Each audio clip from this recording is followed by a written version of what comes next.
আর মৃত্যু দিবসও পালন করা যায়, যায় না? যায় না? কথা বলে না। বাৎসরিক মৃত্যু দিবস না, যেদিন লোকটা মারা গেল সেই 3 দিন ওই বাড়িতে আগুন জ্বলবে না, বাকশাক হবে না, প্রতিবেশীরা 3 দিন পর্যন্ত তাদের বাড়িতে খাবার পৌঁছে দিবে। এটা হলো শোক দিবস। এটা প্রতি বছর না, যেদিন মারা গেল। আর বিধবা নারী হলে তার জন্য 4 মাস 4 মাস 10 দিন পর্যন্ত সাজসজ্জা থেকে বিরত থাকবে। এই তো ছিল ইসলাম।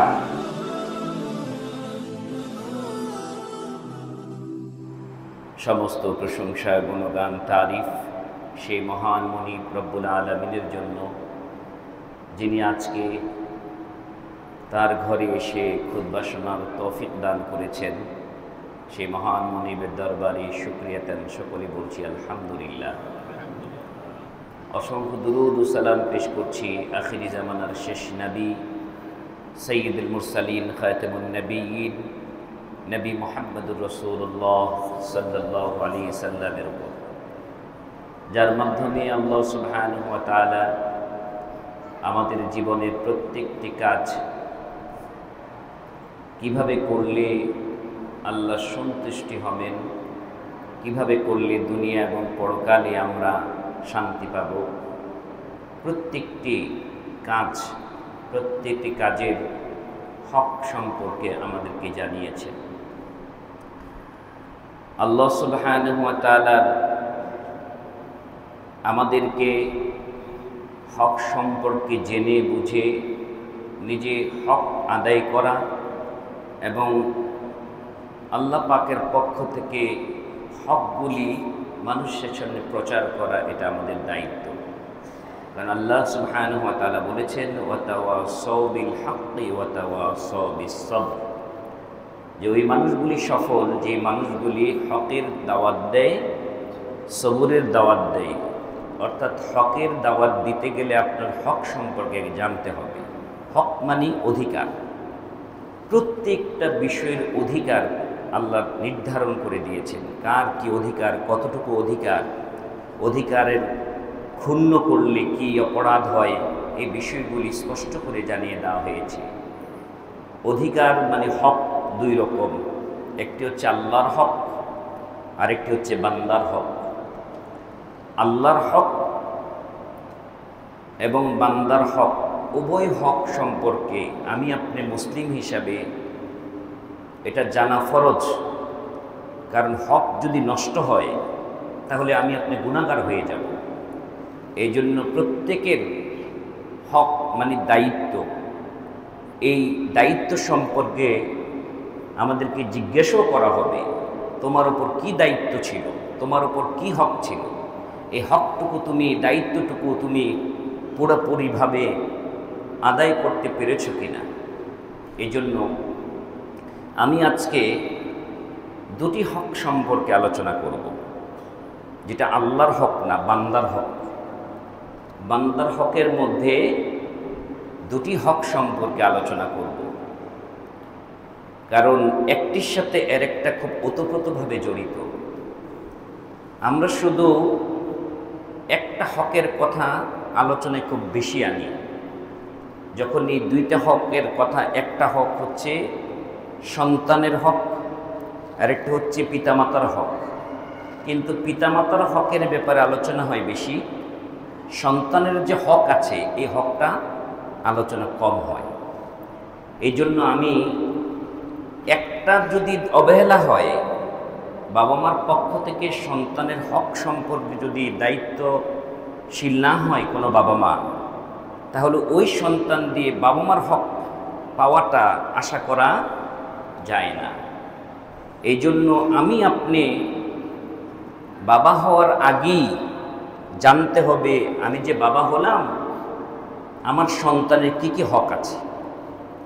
এবং যারা অলরেডি বাবা হয়ে গেছি, নানা নানা দাদা দাদি হয়ে গেছেন, কিন্তু এখন আফসোস হয় সন্তানের আচরণ দেখে, যে আমার সন্তান এমন হলো কেন, আমার সন্তান আমার সাথে আমার হকগুলি কেন ভালো করে আদায় করছে না, এরকম আমি আপনি প্রশ্ন করি। কিন্তু আপনাকে যদি আমি প্রশ্ন করি, আপনার উপর যে হক ছিল সন্তানের প্রতি, সেই হক কি আপনি জানেন? আপনি সে হক কি জেনেছেন? কতটুকু জানেন? আর জানার পরে সেই হকগুলি কি অ্যাপ্লাই করেছেন, বাস্তবায়ন করেছেন আপনার জীবনে? এই প্রশ্নগুলি আমরা আজকে খুঁজব। যে প্রথমেই দেখব, আমি বাবা মা হয়েছি, মহিলারা আছেন মা হয়েছেন, বাবা হয়েছেন। পৃথিবীতে সন্তানের দায়িত্ব একা শুধু বাবার না, সন্তানের প্রতি মা বাবার উভয়ের হক আছে, আবার সন্তানেরও বাবা মার প্রতি হক আছে। কাজী মা বাবাকে যেরকম জানতে হবে সন্তানের হক কি, আবার সন্তানকেও জানতে হবে বাবা মার হক কি। তো প্রথমেই আসুন, আমরা যারা বাবা হয়েছি, যে বাবা হব নিয়ত আছে, আমাদের সন্তানের প্রতি কি দায়িত্ব? 1 নম্বর দায়িত্ব হচ্ছে, একটা সন্তান আসার আগেই সন্তানের জন্য একটা ভালো মা সিলেক্ট করা। কি সিলেক্ট করা? সন্তানের জন্য একটা সৎ মা। কি মা? সৎ মা বলতে সতীন বলি নাই, সৎ মা বলতে ভালো মা, নেককার মা, সলিহিন পরহেজগার মার কথা বলেছি। এই জন্য বিশ্বনবী মুহাম্মদ রাসূলুল্লাহ সাল্লাল্লাহু আলাইহি সাল্লাম সৎ মা খুঁজতে বলেছেন। সৎ মা কীভাবে খুঁজতে বলেছেন? যারা বিবাহ করবে তাদেরকে ফর্মুলা দেওয়া হয়েছে। কি? সাধারণত তোমরা যারা বিবাহ করো, তোমরা কিন্তু 4টা জিনিস দেখে করো। এটা আল্লাহ নবী ভাবে বলছেন সাহাবীদেরকে, যে সাধারণত তোমরা 4টা জিনিস দেখো। কি দেখো বিবাহের সময়? 1, দেখো মেয়েটা কতটুকু সুন্দরী। 2, দেখো তার অর্থ সম্পদ কেমন। 3, দেখো তার বংশবলী কেমন। এগুলি আমরা দেখি না? দেখি না? এই দেখা দেখির বিষয়টা, খোঁজাখুঁজির বিষয়টা কার জন্য? সন্তানের মায়ের জন্য। মানে আমি যে বিবাহ করব, আমার স্ত্রীর ঘরে যে সন্তান আসবে, এই সন্তানের আমি শুধু স্ত্রী খুঁজছি না, আমি আসলে সন্তানের কি খুঁজছি? ভালো মা খুঁজছি। এই খুঁজতে গিয়ে আল্লাহ নবী বলেছেন, 3টা তো দেখো, আরেকটা জিনিসও দেখো, ইমরাতুন সালিহ, দিনদার মেয়ে খোঁজো, দেখো। তবে আমি বলবো, ওই 3টার চাইতে দিনদার মেয়েকে বিবাহের জন্য সন্তানের মায়ের জন্য সিলেক্ট করো। সুবহানাল্লাহ। আমরা কি যারা বিবাহ করেছি, ওই 4টা জিনিসের মধ্যে কোনটা প্রাধান্য দিই? আমাদের সামাজিকভাবে একটা দিনদার মেয়ে শুধু যদি গরিব হয়, অর্থ না থাকে, সম্পদ না থাকে, বংশবাজে ভালো না, কিন্তু দিনদার, 5 ওয়াক্ত সালাত আদায় করে, পর্দা মেনটেন করে চলে, কিন্তু যেহেতু সে গরিব ঘরের মেয়ে, এই জন্য আমার ছেলের জন্য পারফেক্ট মনে করি না। কিন্তু ওখানেই আমি গোড়াতেই ভুল করেছি, ওখানেই ভুল করেছি। আমার চিন্তা হলো যৌতুক নেব, আমার চিন্তা হলো শ্বশুরবাড়ির সম্পদ দিয়ে আমি ধনী হব, আমি নিজে স্বাবলম্বী হব শ্বশুরবাড়ির সম্পদ দিয়ে। এই জন্য আমি দিনদার মেয়ে না খোঁজার পরিবর্তে আল্লাহ নবী যেটা বলেছেন, আমরা সুন্দরী খুঁজি, অর্থ খুঁজি, আমরা বংশবলী খুঁজি, এগুলিও খোঁজা দরকার, কিন্তু এগুলির চেয়ে বেশি প্রাধান্য দেওয়া দরকার ছিল কি? ভালো একটি স্ত্রী। এই জন্য শুধু খুঁজলে হবে না, যারা এই বিশ্বাসের সাথে এই পরিকল্পনা নিয়ে আগায় যে ভবিষ্যতে আমি একটা আমার সন্তানের জন্য একটা ভালো মা সিলেক্ট করব, তাদেরকে আল্লাহ তাআলা দোয়া শিখিয়েছেন। প্রথমে কি সন্তান, না প্রথমে সন্তানের মা চাইবেন? কি চাইবেন? বিবাহর আগে সন্তানের তো চিন্তা করা যাবে না, বিবাহর আগে চিন্তা করতে হবে কি? সন্তানের মায়ের কথা। সেই মাটা কেমন হবে, সেই মাটা আল্লাহর কাছে কেমন চাইবেন, বা এই মায়ের ঘরে যে সন্তান হবে সেই সন্তানটা কেমন হবে, এই দোয়াটা আল্লাহ সুবহানাহু ওয়া তাআলা আমাকে আপনাকে শিখিয়ে দিয়েছেন যে তোমরা এই দোয়াটা করবা, কারণ এটা সন্তানের একটা হক। ভালো একটা মা পাওয়া এটা সন্তানের একটা হক। এই জন্য সূরা রোমের মধ্যে ৭৪ নম্বর আয়াতে আল্লাহ সুবহানাহু ওয়া তাআলা বলছেন, এভাবে করে সন্তানের মা খোঁজো আর আল্লাহর কাছে দোয়া করো। কি দোয়া করবা? রব্বানা হাব লানা মিন আজওয়াজিনা ওয়া যুররিয়াতিনা কুররাতা আ'ইন ওয়াজআলনা লিল মুত্তাকিনা ইমামা। এটা আল্লাহর শিখানো দোয়া। এই দোয়া কি আমরা সকলে পারি? মনে হয় না। তাহলে পারি না মানে এই আমল করি নাই। বিবাহর আগে এই আমলটা আমি করি নাই, করলে এই দোয়াটা আমার জানা থাকতো। আবার শোনেন আল্লাহ দোয়াটা কি শিখালেন। আপনার স্ত্রী সন্তানের মা খোঁজার জন্য আল্লাহ দোয়া শিখালেন, রব্বানা হাব লানা, হে রব আমাদের রব, হাব লানা আমাদেরকে দেন, আমাদেরকে দান করেন, মিন আজওয়াজিনা একটা স্ত্রী, ও যুররিয়াতিনা একটা সন্তান। আগে সন্তান না স্ত্রী? আগে স্ত্রী চাইতে বলেছেন, মিন আজওয়াজিনা ও যুররিয়াতিনা, তুমি আমার কাছে স্ত্রীও চাও সন্তানও চাও। যেহেতু আগে হলো মা, মা এবং তারপরে সন্তান, এই মা এবং সন্তান কেমন হবে, কেমন সন্তান চাও, কেমন মা চাও, সেটা আল্লাহ শিখিয়ে দিলেন। যুররিয়াতিনা কুররাতা আ'ইন, যেই মা, যেই স্ত্রী, যেই সন্তান দেখলে আমার চোখ জুড়িয়ে যায়।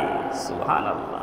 আল্লাহ শিখাই দিলেন যে এমন একটি স্ত্রী চাও, এমন একটি সন্তানের মা চাও, এমন একটি সন্তান চাও যে স্ত্রী, যেই সন্তানের মা এবং যেই সন্তান দেখলে তোমার চোখ জুড়িয়ে যায়। সুবহানাল্লাহ। যুররিয়াতিনা আজওয়াজিনা ও যুররিয়াতিনা কুররাতা আ'ইন, তোমার চোখ জুড়িয়ে যায়। আমার ঘরে কি এমন স্ত্রী আমি আনতে পেরেছি? ঘরে ঢোকার পরে স্ত্রীর আচরণ দেখে, রূপ দেখে না, রূপ তো কয়েকদিনের, রূপ তো কয়েকদিনের, কয়েকটা মায়ের বাচ্চার মা হলে তো রূপ থাকে না। কাজে ওই রূপের কথা আল্লাহ বলেন নাই, তার আচরণ, তার ব্যবহার, তার আমলিয়াত, তার পরহেজগারি দেখে যেন তোমার চোখ জড়িয়ে যায়। এমন একটি স্ত্রী তোমার দরকার ছিল আল্লাহর কাছে চাওয়া, সেটা আমি চাইতে পারি নাই, আমি এখানে ব্যর্থ। আমার সন্তানের জন্য ভালো মা আমি চাইতে পারি নাই আল্লাহর কাছে, অথচ আল্লাহ এটা আমাকে শিখিয়ে দিয়েছিলেন যে এভাবে দোয়া করো, রব্বানা হাব লানা মিন আজওয়াজিনা ওয়া যুররিয়াতিনা কুররাতা আ'ইন। শুধু চোখ জুড়িয়ে যাবে না, এমন একটি সন্তান হবে, যুররিয়াতিনা কুররাতা আ'ইন ওয়াজআলনা লিল মুত্তাকিনা ইমামা, এবং আমার সন্তান যেন হয় মুত্তাকিনদের ইমাম, মুত্তাকিনদের জন্য যেন অনুসরণীয় হয়। মুত্তাকিন লোকেরা আমার সন্তানকে দেখে যেন ফলো করে। আমার সন্তানকে আল্লাহ তাআলা এমন একটি সন্তান দাও। বিয়ের আগেই দোয়া হচ্ছে, এখনো বিয়ে করেন নাই, বিয়ের আগেই সন্তানের মায়ের জন্য দোয়া করছেন আল্লাহর কাছে, এবং এমন সন্তান চাচ্ছেন, এমন মায়ের ঘরে এমন আল্লাহ সন্তান দাও আমার স্ত্রীর ঘরে, যেই সন্তান দেখলে আমার চোখ জুড়িয়ে যাবে, এবং যেই সন্তান হবে মুত্তাকিনদের ইমাম। ইমাম কাকে বলে? যার অনুসরণ করি। আমি আপনাদের জন্য সাময়িকের জন্য যখন সামনে দাঁড়াই তখন ইমাম, আমি রুকু করলে রুকু করেন, সেজদা করলে সেজদা করেন, অনুসরণ করেন না। এমন একটি সমাজে আমার ছেলে এমন একটি আমল হবে, এমন একটি দৃষ্টান্ত হবে, এমন একটি নেতা হবে যাকে মানুষ তাকে ফলো করবে। কাকে ফলো করে? সন্ত্রাসীকে, চাঁদাবাজকে, খুনিকে না, যারা ভালো মানুষ, নেককার মানুষ। প্রত্যেকটা মা বাবা চায় আমার সন্তান যেন নেককার হয়, চায় না? চান না? প্রত্যেকটা মা বাবা চায়। এই জন্য আল্লাহর কাছে প্রথমে দোয়া করা উচিত ছিল, সেই দোয়াটা আমরা করতে ব্যর্থ হয়েছি। প্রথমেই হক নষ্ট করছি, দোয়াই করি নাই, আল্লাহর কাছে চাই নাই, দরখাস্ত দিতে পারি নাই। তারপরে নবীরা কিভাবে সন্তান চেয়েছেন এটাও আল্লাহ তাআলা তুলে ধরেছেন। ইব্রাহিম আলাইহিস সালাম ৮৬ বছর বয়স, বৃদ্ধ বয়সে তিনি দোয়া করলেন। কি দোয়া করলেন? কুরআনুল কারীমে সূরা সাফফাতের মধ্যে আল্লাহ তাআলা কোট করে দিলেন, রব্বি হাবলি মিনাস সালিহিন, রব্বি হাবলি মিনাস সালিহিন। হে আল্লাহ আমার রব, আমাকে একটি নেক সন্তান দান করো। কি সন্তান চাইলেন? নেক সন্তান চাইলেন। আবার সূরা আল ইমরানের ৩৮ নম্বর আয়াতে আল্লাহ সুবহানাহু ওয়া তাআলা জাকারিয়া আলাইহিস সালাম বৃদ্ধ বয়স, শুধু মরিয়মের রুমের ভিতরে বেমৌসুমি ফল দেখে তিনি চিন্তা করলেন যে আল্লাহ মৌসুম ছাড়া ফল দিতে পারে? আমার তো মৌসুম শেষ, বয়স হয়ে গেছে, বৃদ্ধ হয়ে গেছি, আমার স্ত্রী বাঞ্জা, তো আল্লাহর কাছে চাইলে তো আল্লাহ এটাও দিতে পারে, আমার সন্তানও দিতে পারে। সেই ভরসা নিয়ে তিনি আল্লাহর কাছে দোয়া করলেন। কি দোয়া করলেন সেটা আল্লাহ কোট করলেন, রব্বি হাবলি মিন লাদুনকা যুররিয়াতান তাইয়্যিবা ইন্নাকা সামিউদ দুআ। দেখেন, তিন ভাবে আল্লাহ দোয়া শিখাইলেন।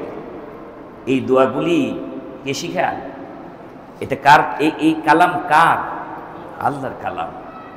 মানুষ পৃথিবীতে আসার আগেই এই লেখাগুলি লেখা হয়ে গেছে যে এই নবীরা এই দোয়া করবে, আর প্রত্যেকটা মুমিন বান্দা এই দোয়া করলে আমি তাদের দোয়া কবুল করব। এগুলি কোরআনুল কারীমে কোট করার অর্থ কি? আমরা যেন ওখান থেকে উপকৃত হতে পারি, আমরা যেন শিখতে পারি, নবীদের আমলগুলি যেন দেখে আমরা উৎসাহিত হই। তাহলে ভালো সন্তানের জন্য প্রথম বাবা মার হক হচ্ছে, দায়িত্ব হচ্ছে কার কাছে দোয়া করা? নাকি সন্তান হয় না মাজারে গিয়ে মান্নত করবেন, খাসি দিবেন, গরু দিবেন, হ্যাঁ, তাবিজ ব্যবহার করবেন, তারপরে সন্তান হবে? এরকম আমও গেছে, সালাও যাবে, ইমানও গেছে, সব গেছে। নবীরা কি কার কাছে চেয়েছেন? সব নবীরা দোয়ার আগে বলেছেন কি? রব্বি হাবলি মিনাস সালিহিন, রব্বি হাবলি মিন লাদুনকা যুররিয়াতান তাইয়্যিবা। দেখেন নবীদের চাওয়ার ভঙ্গি কি? আল্লাহ এক শব্দে চান নাই। সন্তানদের কোয়ালিটি কেমন কোয়ালিটি হবে? দুই নবী দুই রকম বলেছেন। ইব্রাহিম আলাইহিস সালাম বলেছেন নেক সন্তান দাও, রব্বি হাবলি মিনাস সালিহিন। আর জাকারিয়া আলাইহিস সালাম বলেছেন কি? যুররিয়াতান তাইয়্যিবা, আল্লাহ একটা নেককার সন্তান দাও, যুররিয়াতান তাইয়্যিবা, একটা উত্তম সৎ চরিত্রের একটা সন্তান দাও। আর প্রাজ্ঞ, বিজ্ঞ, চরম ধৈর্যশীল একটা সন্তান দাও, ইব্রাহিম আলাইহিস সালাম চেয়েছেন। দুজনের দোয়াই আল্লাহ কবুল করেছেন, সুবহানাল্লাহ। ইব্রাহিম আলাইহিস সালামের দোয়ার উত্তরে আল্লাহ বলে দিলেন, ফাবাশশারনাহু বিগুলামিন হালিম। আপনি চেয়েছেন ধৈর্যশীল, আমি দিলাম গোলামিন হালিম, চরম ধৈর্যশীল সন্তান আপনাকে দিয়ে দিলাম। সুসংবাদ দিয়ে দিয়েছেন। জাকারিয়া আলাইহিস সালামকে সুসংবাদ দিয়েছেন। এভাবে করে নবীরা দোয়া করে সন্তান লাভ করেছেন। কি সন্তান? নেক সন্তান। তাহলে প্রত্যেকটা বাবা মার দায়িত্ব হলো আল্লাহর কাছে দোয়া করা। এক নম্বর কর্তব্য। এক নম্বর কর্তব্য কি? সন্তানের জন্য প্রথমে দোয়া করবেন সন্তানের মা পাওয়া, আর দ্বিতীয় হলো ভালো সন্তানের জন্য আল্লাহর কাছে দোয়া করবেন বেশি বেশি। ছোট্ট করে শিখে নেবেন, রব্বি হাবলি মিনাস সালিহিন। যারা বিবাহ করেছেন সন্তান হচ্ছে না, তারা দোয়া করবেন কি? রব্বি হাবলি মিনাস সালিহিন, রব্বি হাবলি মিন লাদুনকা যুররিয়াতান তাইয়্যিবা ইন্নাকা সামিউদ দুআ। আপনি তো দোয়া শ্রবণকারী। ইন্নাকা সামিউদ দুআ, দোয়া শুনেন কে? আল্লাহ। ইন্নাকা সামিউদ দুআ, আপনি তো দোয়া, আপনার কাছেই তো দোয়া করতে হবে, আপনি তো শুনেন দোয়াকারী দোয়া। আর যারা বিবাহ করেন নাই তারা দোয়া করবেন কি? রব্বানা হাবলানা, রব্বানা হাবলানা মিন যাকারিন কি মিন আজওয়াজিনা, প্রথম স্ত্রীর কথা, মিন আজওয়াজিনা ওয়া যুররিয়াতিনা কুররাতা আইন ওয়াজআলনা লিল মুত্তাকিনা ইমামা। তিনটা আয়াত আপনাদের সামনে উপস্থাপন করলাম দোয়ার ব্যাপারে। এই তিনটা দোয়া যারা বিবাহ করেন না তারা একটা দোয়া পড়বেন, আর যারা বিবাহ করেছেন তারা বাকি দুইটা দোয়া পড়বেন। গেল দোয়া। কিন্তু আপনি যদি দোয়া নাও করেন তাও কিন্তু আপনার ঘরে স্ত্রী চলে আসবে। কি বলেন? আপনার ঘরে আপনি বিবাহ করলে ঘরে আসবে না? ধরেন এখানে অনেক মানুষ দোয়া পড়ে নাই, জানেনও না, কিন্তু দোয়া ছাড়াই তো বাচ্চার মা ঘরে আসছে না। বাচ্চার না ঘরে আসলে এই বাচ্চা হলো কিভাবে, আপনি বাবা হলেন কিভাবে? দোয়া ছাড়াই তো আসছে। কিন্তু দোয়া করাটা হলো কি, দোয়া করলে আল্লাহ তাকদীর পরিবর্তন করে দেয়। সুবহানাল্লাহ। আপনার যে স্ত্রী ঘরে আসছে, যদি আল্লাহর কাছে দোয়া করতেন নেক্সট স্ত্রীর, তাহলে আল্লাহ তাআলা তকদীরটা উভয় পরিবর্তন করে দিতেন। অর্থাৎ ধরেন এই স্ত্রীটাই আপনার জন্য ছিলেন, কিন্তু স্ত্রীর চরিত্র পাল্টে যেত আপনার দোয়ার কারণে। যে স্ত্রী দেখলে আপনার চোখ জুড়িয়ে যেত, স্ত্রীর চরিত্রে পাল্টে যেত, ওই দোয়া করছেন আল্লাহর কাছে, এই স্ত্রীটাই আপনার জন্য সিলেক্ট, কিন্তু দোয়ার কারণে আপনার স্ত্রীর চরিত্রটা পাল্টে যেত। ওই যে আল্লাহর কাছে বলছেন এমন স্ত্রী দাও যাকে দেখলে আমার চোখ জুড়িয়ে যায়, দোয়া কবুল হয়ে গেছে, কাজে স্ত্রীর চরিত্রে পাল্টে গেছে। সুবহানাল্লাহ। ওখানে আমরা ব্যর্থ হয়েছি, এই জন্য ভালো একটা মা পাই নাই। কারণ মা বাবার দুজনের সমন্বয় হচ্ছে সন্তানের হক আদায় করা হয়। এখন যেভাবেই হোক দোয়া সারাই যখন হয়ে গেল, এখন আসার পরও তো বাকি আছে, সন্তান হয় না, এখন দোয়া বাকি আছে না, রব্বি হাবলি মিনাস সালিহিন, এই দোয়াটা পড়েন। এই দোয়া পড়েন নাই, সন্তান চলে আসছে, আসছেনি, সন্তান চলে আসছে। চলে আসার পরে মহিলাদের দায়িত্ব আর পুরুষের দায়িত্ব ভাগ করা আছে। আল্লাহ তাআলা মহিলাদেরকে দায়িত্ব দিলেন যে তোমার যখন সন্তান আসবে, ভূমিষ্ঠ হবে, তখন তুমি মা হলে, আর মায়ের মা হিসাবে সন্তানের উপর তোমার হক অধিকার, সন্তানের উপর তোমার দায়িত্ব কি আল্লাহ তাআলা বলে দিলেন, ওয়ালওয়ালিদাতু ইউরদি'না আওলাদাহুন্না হাওলাইনি কামিলাইনি লিমান আরাদা আন ইউতিম্মার রাদা'a। আল্লাহ তাআলা বলে দিলেন, ও মায়েরা, তোমরা যারা মা হয়েছো, তোমাদের উপর দায়িত্ব হলো এই সন্তান 2 বছর পর্যন্ত তাকে দুধ পান করানো। সুবহানাল্লাহ। কয় বছর? 2 বছর পর্যন্ত একটা মায়ের হক সন্তানকে তার বুকে দুধ পান করা। এই দুধটা, এই খাবারটা কার দান? আল্লাহর দান। আল্লাহ বাবার কাছে রাখে নাই, কার কাছে রাখছে? কাজে বাবার কথা বলে নাই, বলেছে মায়ের কথা। মায়েরা যারা এই দায়িত্বে অবহেলা করেছেন স্বাস্থ্যহানির কারণে, যদি কোনো ডাক্তার বলে থাকলে সেটা ভিন্ন কথা, কিন্তু আপনি ইচ্ছে করেই এই সন্তানের হক নষ্ট করেছেন, বাচ্চাকে দুধ খাওয়ান নাই ঠিক মতো, এই দায়িত্ব পালন না করার কারণে আপনি অপরাধী। আপনার উপর এটা দায়িত্ব ছিল সন্তানের, সন্তান এটা আপনার উপর পাওনা ছিল, এটা হক ছিল সন্তানের। মায়ের দুধ পান করার কার হক? এই সন্তানের হক ছিল, সেই সন্তানের হক নষ্ট করেছেন। এখন এই 2 বছর তো মা দুধ পান করাবে, বাবার তো হক রয়ে গেছে। বাবা এই স্ত্রী এবং সন্তানের যত খরচ আছে, যত বরণ পোষণ আছে, সব কার উপর দায়িত্ব? মায়ের উপর না বাবার উপর? সব বাবার উপর দায়িত্ব। এই জন্য বাবার জন্মের পর থেকেই দায়িত্ব শুরু করে দিবে। কি দায়িত্ব? দেখেন একটু ভালো করে মিলান, দায়িত্ব পালন করেছেন কিনা। আল্লাহর নবী মা আয়েশা রাদিয়াল্লাহু তাআলা আনহা বলেন, কোনো বাচ্চা জন্মগ্রহণ করলে রাসূল করিম সাল্লাল্লাহু আলাইহি সাল্লামের কাছে আনা হতো, বাবারা নিয়ে আসতেন নবী মুহাম্মদ সাল্লাল্লাহু আলাইহি সাল্লামের কাছে। আনার পরে আল্লাহ নবী কোলে নিতেন আর তার জন্য বরকতের দোয়া করতেন। মানে অন্যকে দিয়ে, কোনো নেককার লোক দিয়ে বাবার দায়িত্ব হলে কোনো নেককার লোকের কাছে নিয়ে দোয়া করানো, 1। 2 নম্বর হলো ওই নেককার লোক, তিনি, তার কাছে আপনি মিষ্টি নিয়ে যাবেন, মধু নিয়ে যাবেন, মিষ্টি নিয়ে যাবেন, খেজুর নিয়ে যাবেন, তিনি ওখান থেকে একটু বাচ্চার মুখে তুলে দিবেন, যেটা রাসূল করিম সাল্লাল্লাহু আলাইহি সাল্লাম করতেন।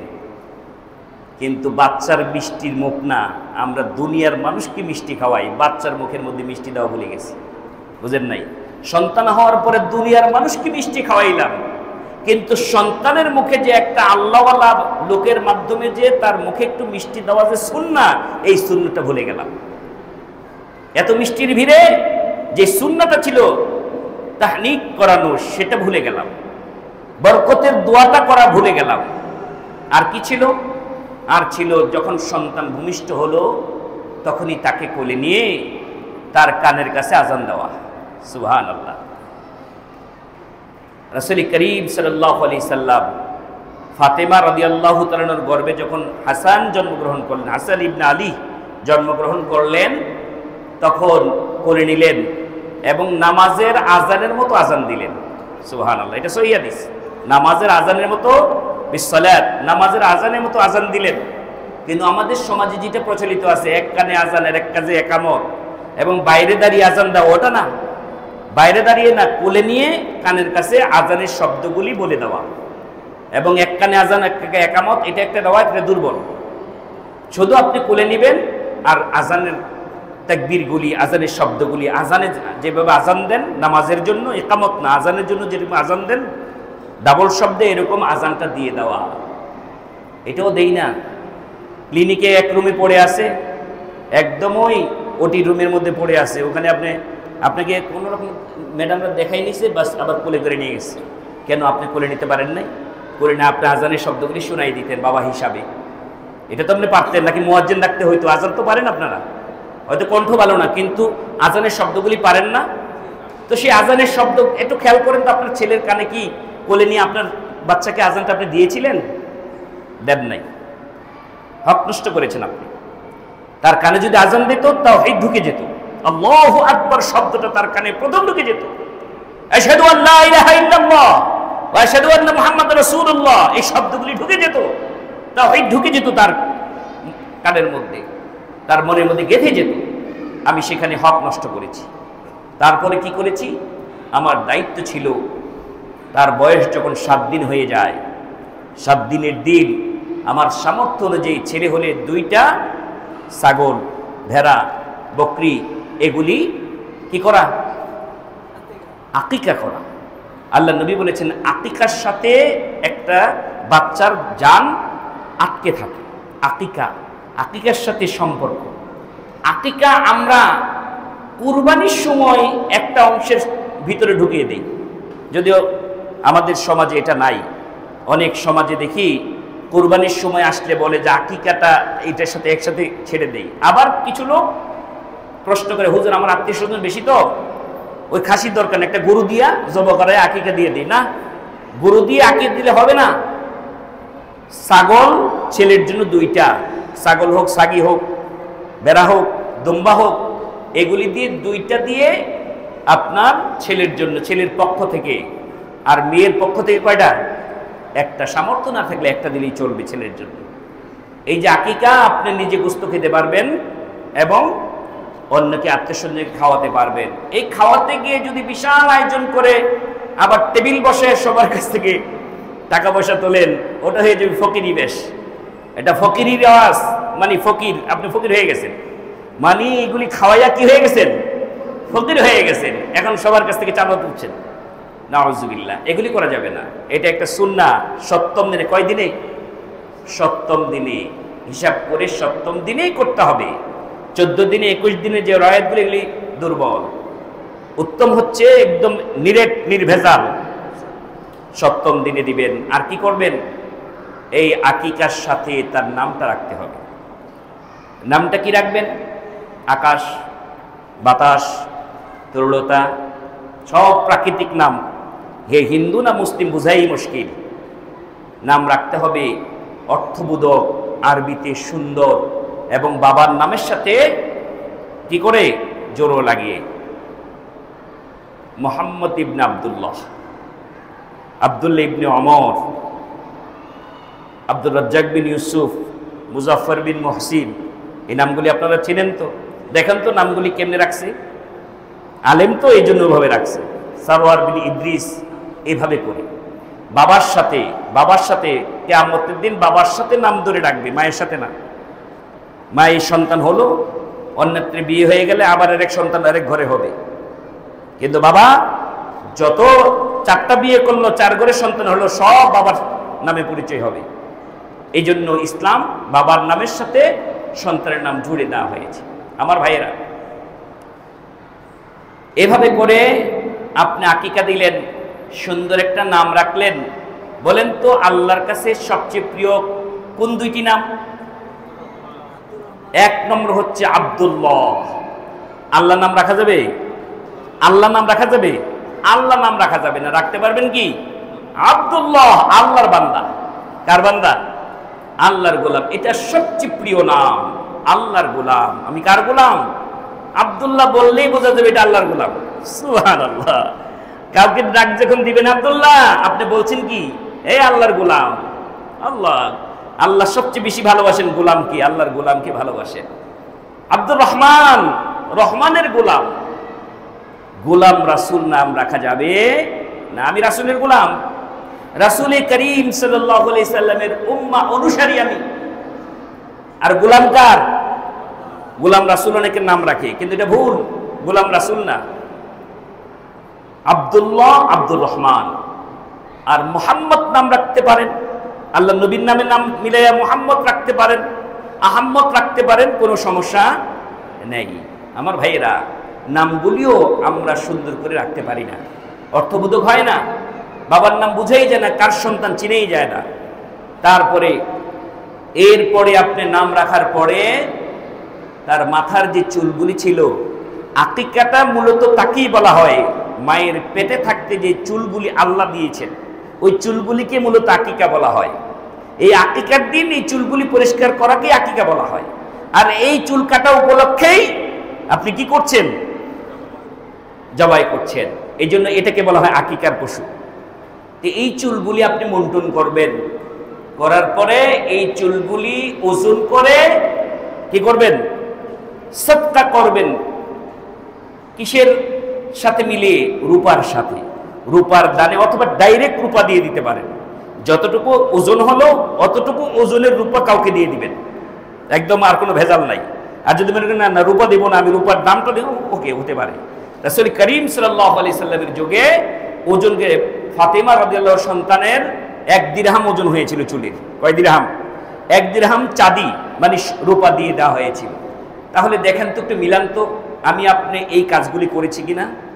1 নম্বর ছিল ভালো সন্তানের জন্য আল্লাহর কাছে দোয়া করা, এবং ভালো মার জন্য, সন্তানের ভালো মা যে হয় এই জন্য দোয়া করা। 2 নম্বর এই দুইটা ছিল, মার জন্য, সন্তানের মা, ভালো মার জন্য দোয়া করা, সন্তানের জন্য দোয়া করা। 2 নম্বর ছিল, দোয়া তো করতে পারি নাই, বিবাহ হয়ে গেছে, সন্তান হয়ে গেছে, সন্তান ভূমিষ্ঠ হওয়ার পরে ওই দিনই কোনো ভালো মানুষের কাছে নিয়ে তার জন্য বারকাতের দোয়া করা, ওটাও করি নাই। যেদিন হলো কোলে নিয়ে ডান কানে আজানটা দিয়ে দেওয়া, সেটাও করি নাই। কোনো ভালো মানুষের দ্বারা তার মুখের মধ্যে মিষ্টি দেওয়া, এটাও করি নাই। 7ম দিনে তার জন্য সদকা করা, আকিকা করা, এটা অনেকে করতে পারি নাই। বলছি যে যাক, কয়েকদিন যাক, প্রয়োজনে 1 বছর পরে করব না। এটা ইবাদত ভাই। জুমার দিন কি শনিবারে হবে? এখন যে জুমার দিন, এটা যদি মনে করেন আগামীকালকে করব, হবে? যে দিনটা 7ম দিনেই জুমা, অতএব 7ম দিনেই কি আকিকা। এভাবে করে যদিও কারো পক্ষ থেকে যদি আকিকা না দেওয়া হয়, দিতে পারেন না, সামর্থ্য নাই, তাহলে যদি কখনো সামর্থ্য হয় তাহলে কেউ কোনো আলেম বলেন তার পক্ষ থেকে আকিকা দিয়ে দিতে পারে। এটা দিতে পারে পরবর্তী সময়, যদিও এটা সহি কোনো ডকুমেন্ট নেই। 7ম দিনেই আকিকা যদি কেউ না দিতে পারে, আল্লাহ তাকে মাফ করে। সামর্থ্য ছিল না, এই জন্য আল্লাহ কি তাকে ধরবে? সামর্থ্যের বাইরে কোনো জিনিস চাপিয়ে আপনাকে দেন নাই, সামর্থ্য ছিল না, দিতে পারেন নাই।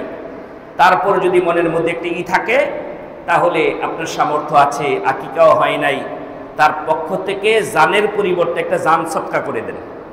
কথা বোঝেন নাই? বালা মুসিবত দূর করার জন্য তার পক্ষ থেকে, যেহেতু একটা বাচ্চার জান আকিকের সাথে আবদ্ধ থাকে, এই জন্য তখন একজনের আপনার দিয়েছে কিনা আকিকা আপনার বাবা, আপনার জানা নেই, আপনার কোনো সামর্থ্য আছে, আপনার পক্ষ থেকে, নিজের পক্ষ থেকে একটা বকরি, একটা খাসি কি করে দেন? সদকা করে দেন। আকিকা না কিন্তু, সদকা করে দেন, দান করে দেন। ওই গোস্তটা আপনি খেতে পারবেন না, কোনো মাদ্রাসা এতিমখানায় দান করে দেন, যে বাচ্চারা এতিম ছেলেরা খেয়ে দিবে, ব্যাস হয়ে গেল, মনের তৃপ্তির জন্য। কিন্তু আকিকা স্পেশাল ইবাদত, এটা ইবাদতের মতো করতে হবে। যদি আপনি না করতে পারেন, কোরবানি কেউ যদি না দিতে পারে, কোরবানির 1 মাস পরে কোরবানি তার উপর ওয়াজিব থাকে। কাজী যখন আপনার সামর্থ্য নাই, তখন আপনি আকিকা দিতে পারেন নাই, বাস আল্লাহ মাফ করে দিবে। আর যদি সামর্থ্য থাকে তাহলে দেওয়া উচিত। এমনকি হাওলাত করে, ওদিন টাকা নাই, কারো কাছ থেকে যদি হাওলাত করে সম্ভব হয়, 7ম দিনে আকিকাটা দিয়ে দিবেন ইনশাআল্লাহ। তাহলে সন্তানের জন্য, সন্তানের ভালো মার জন্য আল্লাহর কাছে দোয়া করা, সন্তান ভূমিষ্ঠ হওয়ার পরে কোনো ভালো মানুষের মাধ্যমে তার জন্য বরকতের দোয়া করা, তার মুখে একটু মিষ্টি দেওয়া, কানের মধ্যে আজানের শব্দগুলি পৌঁছে দেওয়া, আকিকা করা, ভালো একটি নাম রাখা, মাথার চুলগুলি আপনার মণ্ডন করে এর ওজনে চাঁদনি রূপা সদকা করে দেওয়া, এই ছিল আমাদের প্রাথমিক কাজ। এগুলি বলা হয় জন্মদিন পালন করা। ইসলামে জন্মদিন আছে না নাই? এই যে 7ম দিনে জন্মদিন পালন করলেন, এটা ওই একবারই, জীবনে কয়বার? একবারই। আর আমরা জন্মদিন পালন করি প্রতি বছর। যত বড় নেতা তত বড় কেক, এবং সামনে আর একটা বড় বেদাত আসছে। এই যে রবিউল মাস শুরু হয়েছে, নবীর জন্ম উৎসব পালন করবে, এবং সেদিন আবার বড় বড় কেকও কাটা হবে নবীর জন্য। কেক, আরে বাবা, ছোট কেক হলে হবে না, বিশাল বড় কেক লাগবে। এগুলি ভণ্ডামি। জন্মদিন বলতে বাৎসরিক কোনো জন্মদিন পালন করে ইসলামে জায়েজ নাই। জন্মদিনের কথা তো শুনলেন, জন্মদিন যেদিন জন্ম হলো কি করলেন? জন্মদিনে তার মুখে মিষ্টি মুখ করালেন, জন্মদিনে তার কানে আজান দিলেন, জন্মদিনে বরকতের দোয়া হলো, জন্মের 7 দিন পরে তার জন্য আকিকা হলো। এগুলি কি আপনি জন্মদিন পালন করেন নাই? তাহলে নতুন করে আবার কিসের 1 বছর পরে কিসের জন্মদিন? এগুলি বেদাত, এগুলি ইহুদি খ্রিস্টানদের কালচার, এগুলি করা যাবে না। আমার ভাইয়েরা, ব্যক্তিগতভাবেও না, রাজনৈতিকভাবেও না, কোনো নেতা নেত্রীর কোনো জন্মদিনও নাই, মৃত্যু দিবসও নাই, সব পাপ বহুত হয়েছে এই দেশে।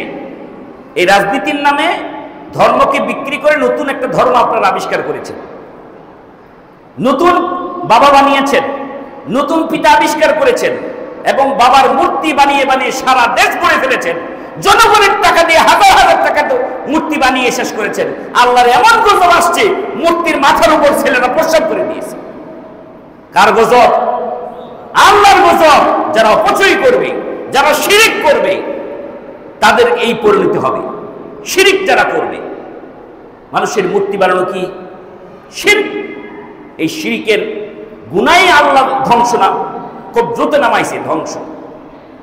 আমার ভাইয়েরা, যারাই আবার নতুন করে ক্ষমতায় যাবেন, সতর্ক হয়ে যান। আপনারাও যদি আবার জনগণের টাকা দিয়ে এরকম জন্মদিন, মৃত্যু দিবস, আবার এরকম বড় বড় মূর্তি বানানো, বড় বড় ছবি টানানো শুরু করেন, আল্লাহ আবার আপনাদেরকে গজব দিয়ে দিবে। সতর্ক হয়ে যান। এটা আল্লাহ সতর্ক বাণী দিয়ে দিয়েছেন। কাজেই জন্মদিন, বাচ্চার জন্মদিন, এটা বাবা মার হক। বাচ্চার জন্মদিন পালন করা কার হক? বাবা মার উপর দায়িত্ব। সেটা বললাম কিভাবে জন্মদিন পালন করতে হয়। আর মৃত্যু দিবসও পালন করা যায়, যায় না? যায় না? কথা বলে না। বাৎসরিক মৃত্যু দিবস না, যেদিন লোকটা মারা গেল সেই 3 দিন ওই বাড়িতে আগুন জ্বলবে না, পাকশাক হবে না, প্রতিবেশীরা 3 দিন পর্যন্ত তাদের বাড়িতে খাবার পৌঁছে দিবে। এটা হলো শোক দিবস। এটা প্রতি বছর না, যেদিন মারা গেল। আর বিধবা নারী হলে তার জন্য 4 মাস 4 মাস 10 দিন পর্যন্ত সাজসজ্জা থেকে বিরত থাকবে। এই তো ছিল ইসলাম। কিন্তু আমরা প্রতি বছর খিচুড়ির ডেক আর মানুষের কাছ থেকে চাঁদা নিয়ে খিচুড়ির উৎসব করতে করতে জাতিরে শেষ করে দিয়েছি। কাজে এগুলি থেকে বেরিয়ে আসেন। এই দেশটা ইসলামের মুসলমানদের দেশ, এই দেশটা মুসলমানদের ঈমান আকীদার দেশ, শিরিক মুক্ত দেশ হওয়া দরকার। এই দেশটার মধ্যে আর শিরিক দেখতে চাই না, বিদআত দেখতে চাই না। আমরা এখন যদি শুদ্ধ না হই, তাহলে আল্লাহর আরো গজব আপনাদের জন্য অপেক্ষা করছে। কাজে আমার ভাইয়েরা, মায়েরা, যেই কথাগুলি শুনলাম, আমি মা বাবা হিসাবে মায়ের হক কোনটা? 2 বছর পর্যন্ত দুধ পান করানো। ছেলে একটু বড় হচ্ছে, হক আরো রয়ে গেছে, এখনো শেষ হয় নাই। ছেলে একটু বড় হচ্ছে, মেয়ে একটু বড় হচ্ছে।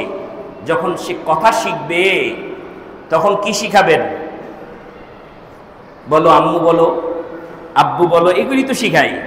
প্রথম কথাটাই শিখাবেন, বলো আল্লাহ। কি শিখাবেন? কোনো বাচ্চা যখন কথা বলা শিখবে, তাকে কি শিখাবেন? আল্লাহ, বলো আল্লাহ। আব্বু আম্মু এমনি ডাকবে আপনারে, আল্লাহটা শিখান, রবের সাথে পরিচয় করে দেন। আর ওয়াজ তার কানের ভিতরে যখন কথা শিখবে, প্রথমে সবক দেন, লা তুশরিক বিল্লাহ, আল্লাহর সাথে কোনো শিরিক করবা না, মরে গেলেও করবা না, এই বিদ্যা তাকে দেন। তাকে প্রথম সবক হবে কোরআন শেখার। আলিফ বা তা সা এগুলি কোরআন শিখবে, তার প্রথম পড়াই হবে কোরআন। প্রথম পড়া এবিসিডি না, প্রথম পড়া সরসরায়া না, এগুলি পড়াবেন, কিন্তু প্রথম আল্লাহর কোরআন পড়াবেন তাকে দিয়ে। সূরা ফাতিহা শিখান, আপনি মা আপনি বাবা তাকে সূরা ফাতিহা শিখান, তাকে কালিমা শিখান, এভাবে করে তাকে কথার সাথে সাথে তাকে এগুলি শিখান। এই শিখাটা আপনার দায়িত্ব ছিল, আপনি সেটা করেন নাই। আপনি বাহাদুরি করেছেন, দেখো আমার ছেলে, আমি যখন ঘর থেকে বের হই তখন বলে টাটা। আমি আরেকজনের সাথে শেয়ার করেছি, দেখো আমার ছেলে, দেখো এখন কথা বলতে পারে, আমি যখন ঘর থেকে বের হলাম তখন আমাকে বলছে টাটা। কি আমরা এটা শিখাই নেই? আমার শেখানো উচিত ছিল, বাবা আমি যখন ঘর থেকে বের হই তখন আমাকে সালাম দিবা, ঘর থেকে বের হওয়ার জন্য দোয়া পড়বা, বিসমিল্লাহি তাওয়াক্কালতু আলাল্লাহি লা হাওলা ওয়ালা কুওয়াতা ইল্লা বিল্লাহ। এই দোয়াগুলি শিখিয়েছেন? শেখান নাই। শিখতে শিখতে সে কত বড় হয়ে গেল, 7 বছর হয়ে গেল, দায়িত্ব কিন্তু শেষ হয় নাই। এখন যদিও 7ম দিনেই মুসলমানি করাতে পারতেন, কিন্তু আমাদের সামাজিক ফিটনেসে এটা কুলাবে না, এই জন্য 7 বছরের আগেই তাকে মুসলমানি করান। এই মুসলমানির আরবিতে কি বলে? খাতনা। খাতনা খাতনা করান। এই খাতনা উপলক্ষে আবার বিশাল অনুষ্ঠান করে আবার ফকিরি লাইনে যাইয়েন না, টেবিল পাইতে আবার ফকিরি লাইন যাইয়েন না। ওটা হলো একটা সুন্নাহ। এই সুন্নাহটা ইব্রাহিম আলাইহিস সালামের সুন্নাহ ছিল। ইব্রাহিম আলাইহিস সালামের বয়স 80 বছর। কত? 80 বছর। তখন আল্লাহ বলেছেন, তোমার যেই কারণে নাপাক হবে, পবিত্র হওয়ার জন্য সেই কাজটা করে ফেলো, তোমার পুরুষঙ্গর অতিরিক্ত কেটে ফেলো। তিনি একটা যন্ত্রের মাধ্যমে ওটা কেটে ফেলেছেন, নিজেরটা নিজেই করেছিলেন মুসলমানি, যেটাকে আমরা বলি খাতনা করেছিলেন। আল্লাহু আকবার। সেই ইব্রাহিম আলাইহিস সালামের সুন্নাহটা আপনার সন্তানকে বাবা মা হিসাবে আপনাকে এটা করাতে হবে। তো গেল, এই উপলক্ষে কোনো বড় ধরনের ওই যে ফকিরি লাইনে যাবেন না, ইনশাআল্লাহ। মুসলমানি হয়ে গেল। এখন বয়স 7 বছর বয়স থেকেই বলবেন, চলো বাবা মসজিদে যাই, চলো বাবা নামাজে যাই। প্রথম কিসের তালিম? নামাজের। একবার খেয়াল করেন তো আপনার ছেলের বয়স কত, আর ছেলেকে নামাজের জন্য কতদিন বলেছেন? কখনো কি আপনার পাশে দাঁড়িয়ে তাকে নামাজ পড়াতেন? আচ্ছা বলেন তো, সুন্নত নামাজ মসজিদে পড়া উত্তম না বাসায়? এটা তো সবাই জানেন যে বাসায় পড়া উত্তম। কেন উত্তম? যাতে করে আপনার পাশে ছোট্ট ছেলেটা দাঁড়িয়ে সুন্নতটা পড়তে পারে, যাতে করে শিখতে পারে, যাতে করে আপনাকে দেখে নামাজ শিখতে পারে। এই জন্য 7 বছর বয়স পর্যন্তই আপনি ওই বাসার মধ্যে, আপনার দায়িত্ব হলো বাসার মধ্যে সুন্নতগুলি বেশি বেশি পড়া, যাতে করে আপনার বাচ্চা শিখতে পারে। তারপরে যখন একটু বড় হয়ে যাবে তখন মসজিদে নিয়ে আসেন, এবং 7 বছর থেকে 10 বছর পর্যন্ত 3 বছর মসজিদে আসা নেওয়া নিজে ধরে নিয়ে আসেন। 10 বছর বয়সে ছেড়ে দেন, যাও তোমার নামাজ তুমি পড়ো, যেখানে খুশি সেখানে যাও, বড় হয়ে গেছো। তখন যদি নামাজে না যায় তখন পিটাও। কত সুন্দর ব্যবস্থা, মানে শাসন করতে বলা হয়েছে। কিসের জন্য? নামাজের জন্য। অথচ আমরা মোবাইলের জন্য শাসন করি, নামাজের জন্য কোনো শাসন নাই। আমার ভাইয়েরা, কাজী আমি বাপ মা হিসাবে আমার যে সন্তানের প্রতি যে দায়িত্বগুলি ছিল, সেই দায়িত্বগুলি আমি আপনি কি পালন করতে পেরেছি? এই যে আলোচনাগুলি করলাম আমার আপনার জীবনের সাথে মিলান তো। আমি কি আপনার সন্তানের সাথে, আমার সন্তানের প্রতি এই আদর, এই কাজগুলি কি আমি দায়িত্ব পালন সঠিকভাবে করতে পেরেছিলাম? পারি নাই। যদি পারতাম তাহলে সন্তান কোরআন পড়ে বড় হয়ে আল্লাহর কালাম পড়ে আমার বাবা মার প্রতি কি দায়িত্ব এটা শিখে নিত, নামাজি হতো, সমস্ত অন্যায় অশ্লীল কাজ থেকে বিরত থাকতো, এবং তার বাবা মার হক, আল্লাহর হক সম্পর্কে সে জেনে নিত। তাহলে আসুন তো, এতক্ষণ তো শুনলাম যারা বাবা মা হয়েছেন তাদের দায়িত্ব কি ছিল সন্তানের প্রতি, সেদিক থেকে আমরা অবহেলা করেছি। এখন যারা তোমরা সন্তান, আমরা যারা সন্তান, আমাদের যাদের বাবা মা আছে, আমাদেরকে লালন পালন করতে করতে যারা এখন বৃদ্ধ হয়ে গেছে, যারা এখন অসহায়, তাদের প্রতি কি দায়িত্ব আল্লাহ, তাদের কি হক কথা বলেছেন একটু শুনে নেই। আল্লাহ তাআলা বলছেন সূরা বনি ইসরাঈল 23 নম্বর আয়াতে আল্লাহ তাআলা বলছেন, وَقَضَى رَبُّكَ أَلَّا تَعْبُدُوا إِلَّا إِيَّاهُ وَبِالْوَالِدَيْنِ إِحْسَانًا।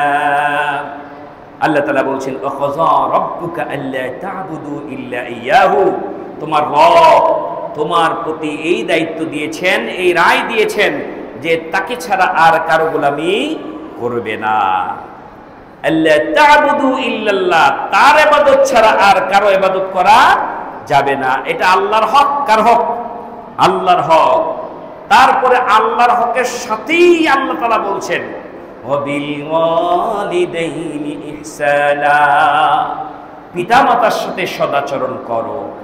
এ সন্তানেরা, আল্লাহ স্বয়ং আমাদেরকে নির্দেশ করছেন পিতামাতার সাথে কি আচরণ করতে, ইহসান করতে, দয়া করতে, সদাচরণ করতে। কে শিখালেন? আল্লাহ তাআলা শিখালেন। শিখাতে গিয়ে আল্লাহ তাআলা বলে দিলেন, শোনো, তোমার দয়ার প্রত্যাশী, তোমার করুণার প্রত্যাশী তোমার বাবার যখন সামর্থ্য ছিল তখন প্রত্যাশা করে নাই, বরঞ্চ তুমি তোমার বাপ মার দয়ার প্রত্যাশী ছিলা। তোমাকে হাঁটা শিখিয়েছে, তোমাকে চলা শিখিয়েছে, তোমাকে ভাষা শিখিয়েছে। কিন্তু জানো আমি কখনকার কথা বলছি? তুমি কি জানো? তোমার মনে কি প্রশ্ন জাগে না কখন তোমার বাবা মার প্রতি তুমি ইহসান করবে? আমি আল্লাহ নিজেই তোমাকে জানিয়ে দিলাম। কখন জানো? ওয়াবিল ওয়ালিদাইনি ইহসানা, দয়া করো, অনুগ্রহ করো, সদাচরণ করো। কখন করবা জেনে নাও। ইম্মা ইয়াবলুগান্না ইনদাকাল কিবারা আহাদুহুমা আও কিলাহুমা ফালা তাকুল লাহুমা উফ। আল্লাহ তাআলা জানিয়ে দিলেন ইম্মা ইয়াবলুগান্না ইনদাকাল কিবারা আহাদুহুমা আও কিলাহুমা। ও সন্তানেরা, বাবা যখন যুবক, মা যখন যুবতী, তখন তোমাকেই তো কোলে কাকে নিয়ে বড় করছে। তোমাকে বড় করতে করতে করতে করতে তোমার মা বাবা এখন বৃদ্ধ হয়ে গেছে। কাজী তোমার মা বাবাকে যখন বৃদ্ধ অবস্থায় তুমি পাবে, ইম্মা ইয়াবলুগান্না ইনদাকাল কিবার আহাদুহুমা আও কিলাহুমা, একজনকে পেতে পারো। তোমার বাবা চলে গেছে, মা বেঁচে আছে, বাবা বেঁচে আছে, মা চলে গেছে, উভয় একজন বা উভয়ই থাকতে পারে। বৃদ্ধ বৃদ্ধা হয়ে গেছে, আগের মতো আর সেই শক্তি সামর্থ্য নেই। আগের মতো রোজগার করে কামাই করে তারা তোমাকে খাওয়াতে পারে না। তারা এলোমেলো কথা বলে, তুমি খুব কষ্ট পাও তাদের কথায়। তখন সেই মুহূর্তে তারা অসহায়, তোমার উপর ডিপেন্ডেন্ট। তুমি যেরকম ছোট্ট ছিলে, ডিপেন্ডেন্ট ছিলে, তাদের উপর তুমি এতটুকু বিশ্বাস ছিল আমি পড়ে গেলেও আমার বাবা আমাকে ধরে ফেলবে। সারাক্ষণ তোমার বাবার উপর তোমার ভরসা ছিল। আমি পানিতে ডুববো না যতক্ষণ পর্যন্ত আমার বাবার শ্বাস আছে। আমরা এই বন্যায় দেখেছি কত বাবা ডুবে যাচ্ছে, কিন্তু সন্তান এক হাতে এক সন্তানের এক হাতে এক সন্তান নিয়ে পায়ে দিয়ে সাঁতরাচ্ছে, ডুবে যাচ্ছে, বারবার সন্তানের বাঁচার জন্য বেকুল হয়ে আছে। আল্লাহ তাআলা মনে করে দিচ্ছেন এই সাঁতরাচ্ছে তোমার বাবা মা এখন বাঁচার জন্য, শুকনার মধ্যে হাত পা গুটিয়ে বসে আছে। ইম্মা ইয়াবলুগান্না ইনদাকাল কিবার, বৃদ্ধ হয়ে গেছে। ও সন্তানেরা, কয়েকটা জিনিস আমি তোমাদেরকে এই মুহূর্তে নিষেধ করব। এক নম্বর, ফালা তাকুল লাহুমা উফ, এই বৃদ্ধ পিতামাতার সাথে কখনো আহ উহ এরকম কোন শব্দ, বিরক্ত শব্দ বাপ মার সামনে তুমি করবে না। কে নিষেধ করেছেন? ফালা তাকুল লাহুমা, বলবে না। ফালা তাকুল লাহুমা উফ, আহ উহ এরকম কোন শব্দ, বিরক্ত শব্দ বাপ মার সামনে উচ্চারণ করবে না। দেখছেন কে? এই ছেলে, তোমাকে দেখছে কে? আল্লাহ দেখছে তুমি যে বাপ মার সাথে বেয়াদবি করছো। এই যে ধমক দিচ্ছ, আল্লাহ তাআলা বলছেন ফালা তাকুল লাহুমা উফ, আবার বলছেন ওয়ালা তানহারহুমা, সাবধান, বাপ মাকে ধমক দিয়ে কথা বলবে না। আল্লাহ নিষেধ করেছেন। আল্লাহ নিষেধ বুঝো, আল্লাহ নিষেধ মানে হারাম। বাপ মার সাথে জোরে কথা বলা, বাপ মার সাথে উহ আহ উচ্চারণ করা, এগুলি পৃথিবীর কোনো বিশ্ববিদ্যালয়ে তোমাকে পড়ানো হচ্ছে না। আল্লাহ স্বয়ং তোমাকে বলছে ফালা তাকুল লাহুমা উফ, তুমি উহ শব্দ বলতে পারবে না। ওয়ালা তানহারহুমা, ধমক দিয়ে কথা বলতে পারবে না। তাহলে আল্লাহ বলবো কিভাবে কথাটা, তাও আল্লাহ শিখিয়ে দিয়েছেন। ওয়া কুল লাহুমা কাওলান কারীমা, তোমার বাপ মার মনটা নরম, কাজেই তুমি নরম করে কথা বলো। কাওলান কারীমা আও সাদীদা, নরম ভাষায় তোমার বাপ মার সাথে কথা বলো। কে বলছেন? আল্লাহ তাআলা বলছেন বলছেন তোমার বাপ মার সাথে তুমি নরম ভাষায় কথা বলো। এ যুবক, তোমার শক্তি সামর্থ্য আছে, তুমি জোরে কণ্ঠে কথা বলতে পারো, ধমক দেওয়ার সামর্থ্য আছে, তুমি জোরে কথা বলতে পারো, কিন্তু আল্লাহ তাআলা স্বয়ং তোমাকে নিয়ন্ত্রণ করছেন। বলছেন ফালা তাকুল্লাহুমা উফ, উহ আহ বলবে না, ওয়ালা তানহারহুমা, ধমক দিবে না, ওয়া কুল্লাহুমা কাউলান কারীমা, নরম ভাষায় কথা বলো। শুধু তাই না, আল্লাহ তাআলা জানিয়ে দেন পৃথিবীর মধ্যে সবচেয়ে সম্মানের পাত্র পাত্রী হলো তোমার মা বাবা।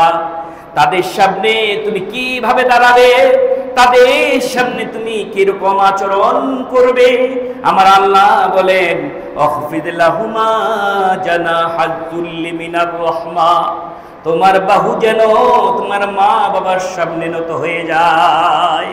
তুমি বাবা মার সামনে এমন ভাবে দাঁড়াও, তোমার দাঁড়ানোর ভঙ্গিমা দেখেই যেন সন্তুষ্ট হয়ে যায়। তোমার এই দাঁড়ানোর ভঙ্গি দেখেই যেন বাবা মনে করে আমার একটা নির্ভরযোগ্য ছেলে পেয়েছি, আমার ছেলের কাছ থেকে কোনো অবহেলা আমার হবে না। আমার ছেলে ঘন্টার পর ঘন্টা দাঁড়িয়ে থাকে শুধু আমাকে খুশি করার জন্য। পাখির দানা যেরকম বিছিয়ে সুন্দর করে জমিনে বসে পড়ে, তোমার মা বাবার সামনে এরকম রহমতের দৃষ্টি নিয়ে তোমার মা বাবার সামনে বসে থাকো, দাঁড়িয়ে থাকো, তাদের আনুগত্য করো। সুবহানাল্লাহ, আল্লাহ কতগুলি কথা বললেন সন্তানদেরকে, এই সন্তান তোমার এগুলি হক, এগুলি তোমার দায়িত্ব, যে তোমার বাপ মাকে ধমক দিবে না, তোমার বাপ মাকে উহ আহ শব্দ করবে না, তোমার বাবা মার সাথে নরম ভাষায় কথা বলবে, তোমার বাবা মার সামনে সুন্দর করে দাঁড়াবে, এগুলি তোমার দায়িত্ব, এগুলি হক। কিন্তু সব বাপ মা তুমি পাবে না। তোমার জীবদ্দশায় তোমার মাকে হারাবে, তোমার বাবাকে হারাবে, আফসোস করবে যে আজকে যদি আমার বাবা বেঁচে থাকতো, আমার মা বেঁচে থাকতো, আমি উজাড় করে ভালোবাসা দিয়ে আমার বাবার খেদমত করতে পারতাম। এটা তোমার আফসোস হবে যখন বাবা মা হারাবে, তখন তোমার আফসোস হবে। এই মা বাবার জীবনে আর কোনোদিন তোমার কাছে হাত ফেরত আসবে না, কিন্তু আফসোস হবে। সেই মুহূর্তে আল্লাহর কাছে বেশি বেশি করে দোয়া করো। আল্লাহ শিখিয়ে দেয়, বলো রব্বিরহামহুমা কামা রাব্বায়ানি সাগীরা, এই দোয়াটা বেশি বেশি করো। কত সুন্দর দোয়া আল্লাহ শিখালেন। তুমি বলো, কে বলছেন? অকুল মানে তুমি বলো। আল্লাহ বলছেন, হে ছেলেরা, এই মেয়েরা, যে বাপ মার ঘরে জন্মগ্রহণ করছো, সে বাবা মা আজকে দুনিয়ায় নাই, সেই বাপ মার খেদমত তো করতে পারো নাই। সেই বাবা মা এখন কবরে কোন অবস্থায় আছে তোমার জানা নাই, আমি সব জানি। আমি উসিলা খুঁজছি, তুমি সন্তান হয়ে যদি বাপ মার জন্য দোয়া করো, সাথে সাথে বাপ মার কবর আযাব মাফ করে দিব। কাজেই তুমি দোয়া করো, তোমার দোয়াটা বড় উপকারে আসবে তোমার বাপ মার জন্য, তোমার বাবা মার জন্য বিরাট উপকারে আসবে। আল্লাহ, আপনি কি জানেন আপনার সম্পদের মধ্যে কোন সম্পদটা সবচেয়ে দামি? আপনি যে 10 তলা বিল্ডিং করছেন, আপনি যে বহুত প্লটের মালিক, এগুলি সব রেখে যাবেন, সব থেকে যাবে, কিন্তু 3টা জিনিস যদি আপনি কামাই করতে পারেন, তাহলে 3টা জিনিসের উপকার আপনি কবরে যেয়ে পাবেন। আল্লাহ নবী বলেছেন, ইযা মাতাল ইনসানু ইনকাতা আনহু আমালুহু, যখন মানুষ মরে যায় সব আমল বন্ধ, সব বন্ধ, তবে ইল্লা সাদাহসা, 3টা ছাড়া। সাদকায়ে জারিয়া, এমন দান করে যাও যেই দান সবসময় কন্টিনিউ চলবে চলবে, মানুষ উপকার পেতেই থাকবে। এমন কিছুতে এমন প্রতিষ্ঠান করে যাও যে প্রতিষ্ঠান থেকে মানুষ উপকার পেতেই থাকবে। এই যে ইনভেস্ট করলা, এই যে দান করলা, এই টাকাটা তোমাকে কবর পর্যন্ত, কিয়ামত পর্যন্ত উপকার দিতেই থাকবে।